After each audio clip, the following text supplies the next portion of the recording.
What upsets you? Ano yung bagay na nakakasama ng loob mo? Ano yung dahilan ng iyong lungkot, iyong depression? Bakit nasisira yung araw mo? Kahit hindi ko kayo tanungin, marami sa inyo mag-open up sa akin. Kahit hindi ko kayo tanungin, marami po sa inyo, alam ko, magme-message sa akin. Ang daming nirereklamo. Nirereklamo yung mga asawa nila, nirereklamo yung mga biyanan at hipag nila, nirereklamo yung trabaho nila, mga katrabaho nila, mga boss nila. Yung mga iba na iintindihan ko, nalulungkot, nadidepress, they are upset because there are things that in their life, there are things happening in their life that they did not plan. They do not have any control. Gusto nila maging maayos yung buhay nila. Napakagulo. Merong mga panaginip na hindi maabot. Merong mga planong nasisira. Marami din sa inyo, alam ko, may sakit. Kaya nga, napakahirap sa kanila maging masaya. Dahil may nararamdaman na kirot sa kanilang katawan. O kung hindi naman, hindi na makatulog dahil sa napakatinding sakit, paghihirap na kanilang pinagdadaanan. But if I'm going to ask you, what do you think is the number one reason why we get upset all of the time? Alam niyo po kung ano yung kinakasama ng loob madalas ng mga tao. Ito. Yung comment o salita ng ibang tao tungkol sa atin. In other words, the criticism of other people. It always upsets us. It always ruins our day. Yan yung number one, unang-unang dahilan. Kaya nasisira yung araw natin. Kaya nga, napakahirap maging masaya palagi. Di po ba? Ginagawa mo na nga yung tama, yung mabuti, makakarinig ka. Kung hindi mo naman gagawin yung tama at mabuti, makakarinig ka din. Kaya nga, totoo yung kasabihan eh. Damn if you do, damn if you don't. Anong gagawin natin? Pero ito po yung tandaan nyo. No? One of the worst sins that we can do to ourselves is to be upset, is to be sad, is to be depressed. Amen? Isang kasalanan yan sa iyong sarili. Pag sinisira mo yung araw mo, pag pinapabayaan mong sumama yung loob mo dahil lang sa mga naririnig mo na tsismis tungkol sa iyo. Pero alam niyo pong mabuting balita. Napakadali na baguhin ang ating nararamdaman. If the worst sin that we can do to ourselves is to ruin our day, to destroy our happiness and peace, the good news is, it's so easy to be happy once again. Amen? The question is, how? Paano? It is as simple as choosing to be happy. Paano ka magiging masaya? Napakadali. Piliin mo lang. And that shift from being upset, sad, and depressed, it can be done with one click. You only need your will, yung kagustuhan mo. Alam niyo po, meron tayong kapangyarihan eh. Tayong mga tao, we have a superpower. Di man tayo makakalipad kamukha ni Superman. Di man tayo, no, wala man tayong x-ray vision. Di man tayo makakalangoy ng matagal kamukha ni Aquaman. No? Di man po tayo, no, makakapunta ng outer space. We are not indestructible. Madali po tayong masugatan. Madali po tayong mamatay. Masaktan. Ano yung superpower natin? Ano yung kapangyarihan natin? It is the power to be happy. Maybe you have forgotten that. Nakalimutan natin kasi napaka-busy natin sa ating mga lungkot, sa ating mga sama ng loob. Di po ba? But there is a great power in you. And please, do not waste that power by remaining depressed and sad. Pag ikaw ay nalulungkot at sumasama ng loob dahil sa naririnig mo sa mga ibang tao, you are surrendering your power to be happy to them. You are giving up your happiness to these people. At tanong ko po sa inyo, sino ba sila? Para ibigay mo yung susi ng saya ng buhay mo. Hinahawakan ba nila yung kaluluwa nyo? Bakit sinasayang mo yung kapangyarihan mong maging masaya? Dahil lang sa mga taong ito.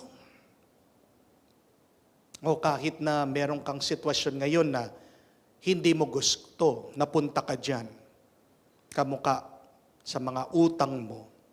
Kamukha dyan sa nasisira niyong relationship ng asawa mo. O kamukha na lang ng sakit mo. Do not allow the situation to drain your power to become happy. Amen? Dahil yan na lang yung magagawa mo eh. Tandaan niyo po yun. Yan na lang yung magagawa mo sa buhay mo. Kung wala ka ng control sa mga bagay-bagay sa buhay mo, sa pera man, sa business mo, sa relationship mo, dyan sa katawan mo, there is still one thing that you can control. And what is that? Your attitude. Your feelings. You have the power to shift your life from being miserable to joyful. From being unpleasant, upset, to being happy. Napakasayang ng kapangyarihan natin. Tingnan niyo po ang ating Panginoon. Siyang pinakahalimbawa natin. Sundan natin si Jesus. Ginagawa na nga niya, makakaya niya para matulungan ng mga tao maligtas sa kasalanan nila. Pinapaalis na nga sa mga tao pinapaalis na nga mga demonyo sa mga sinasaniban. Pinapagaling na nga yung mga may sakit. Nakakarinig pa rin ng mga comment, kritisismo, pagpuna sa mga ibang tao. Nung sabi nila, yung kapangyarihan daw niya nanggagaling sa demonyo. Pagkatapos, nakarinig pa siya, sinasaniban daw siya ng masamang espiritu. Siya na nga nagkakawang gawa. Siya na nga nagpapakita ng kagandahang loob sa mga tao. Tingnan niyo po, nakakarinig pa siya ng masama, paninira. But the question is, did the Lord get upset? Naging miserable ba siya? Na-depress ba siya? Affected ba siya? Di ba hindi? All throughout His ministry, Jesus experienced these people, encountered these critics, these people who did not like Him. Pero meron tatlong paraan ng ating Panginoon kung paano niya pinakitunguhan, how He dealt with this kind of people. First, He prayed for them. Di po ba? Secondly, He ignored them.